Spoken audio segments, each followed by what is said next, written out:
ನಾವು ರಾಜಕೀಯನೇ ಮಾಡ್ತಾ ಇಲ್ಲ ಅಂತ ಹೇಳಿ ಬಿಜೆಪಿಗರು ಹೇಳ್ತಾ ಇದ್ದಾರೆ. ಕರ್ನಾಟಕದವರನ್ನ ಅಯೋಧ್ಯೆಗೆ ಕರೆದೊಯ್ಯುತ್ತಿರುವ ಉದ್ದೇಶ ಏನರಪ್ಪ?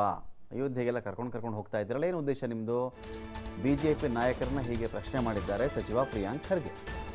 ಅಯೋಧ್ಯೆಗೆ ಕರೆದುಕೊಂಡು ಹೋಗಲಿ, ಯಾರಪ್ಪ ಬೇಡ ಅಂದರು. ನಾವು ರಾಮರಾಜ್ಯದ ಆಡಳಿತವನ್ನು ಕೊಡೋ ಕೆಲಸವನ್ನು ಮಾಡ್ತಾ ಇದ್ದೀವಿ. ಸರ್ಕಾರದಿಂದ ಕರೆದುಕೊಂಡು ಹೋಗ್ತಕ್ಕಂಥ ಕಾರ್ಯಕ್ರಮ ಮಾಡ್ತಾ ಇಲ್ಲ ನಾವು.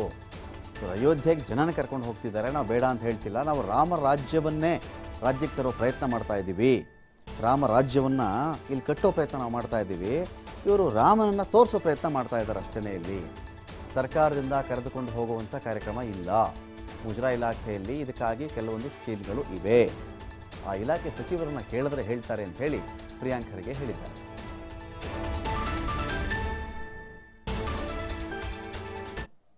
ಬೇಡ ಅಂದಿದ್ದಾರೆ. ಈಗ ಯಾವಾಗಲೂ ತಾವೇ ಈಗ ಬಿಜೆಪಿಯವರೇ ಹೇಳ್ತಾ ಇರ್ತಾರಲ್ಲ, ನಾವು ಇದನ್ನ ಪೊಲಿಟಿಸೈಸ್ ಮಾಡ್ತಾ ಇಲ್ಲ ಅಂತ. ಕರ್ಕೊಂಡು ಹೋಗ್ತಾ ಇರೋ ಉದ್ದೇಶ ಏನು? ಕರ್ಕೊಂಡು ಹೋಗ್ಲಿ, ಅದಕ್ಕೇನಿದೆ? ತೀರ್ಥಯಾತ್ರೆ ತಾನೇ, ಹೋಗಿ ಬರಲಿ, ಒಳ್ಳೇದು ಮಾಡಲಿ. ಯಾರು ಹೋಗ್ತಾರೆ ಅವರಿಗೂ ಸ್ವಲ್ಪ ಪ್ರಬುದ್ಧತೆ ಬಂದು ಬಿಜೆಪಿಯವರ ನಿಜವಾದ ಬಣ್ಣ ಬಯಲಾಗಲಿ.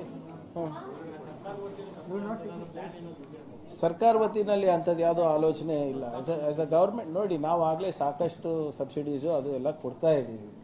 ಅದು ಬಹುಶಃ ಮುಜರಾ ಇಲಾಖೆ ಮಂತ್ರಿಗಳಿಗೆ ಕೇಳಿದ್ರೆ ಅವ್ರು ಹೇಳ್ಬೋದು. ಸದ್ಯಕ್ಕೆ ನನಗೆ ಗೊತ್ತಿರೋ ಮಟ್ಟಿನಲ್ಲಿ ಅಂಥದ್ದು ಯಾವುದೂ ಚರ್ಚೆ ನಡೆದಿಲ್ಲ. ನಾವು ರಾಮ ರಾಜ್ಯ ಕೊಡಬೇಕಂತ ಇದ್ದೀವಲ್ಲ, ಕರ್ಕೊಂಡು ಹೋಗ್ಲಿ, ಯಾರು ಬೇಡ ಅಂದಿದ್ದಾರೆ. ಈಗ